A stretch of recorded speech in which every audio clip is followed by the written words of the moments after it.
పార్థాయ ప్రతిబోధితాం భగవతా నారాయణేన స్వయం వ్యాసేన గ్రథితాం పురాణమునినా మధ్యే మహాభారతం అద్వైతామృతవర్షిణీం భగవతీం అష్టాదశాధ్యాయినీం అంబా త్వామనుసందధామి భగవద్గీతే భవద్వేషిణీం భగవద్గీతే భవద్వేషిణీం.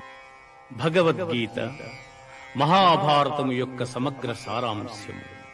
భక్తుడైన అర్జునునకు అనర్చిన ఉపదేశమే గీతా సారాంశము. భారత యుద్ధము జరగరాదని సర్వవిధములా భగవానుడు ప్రయత్నించెను.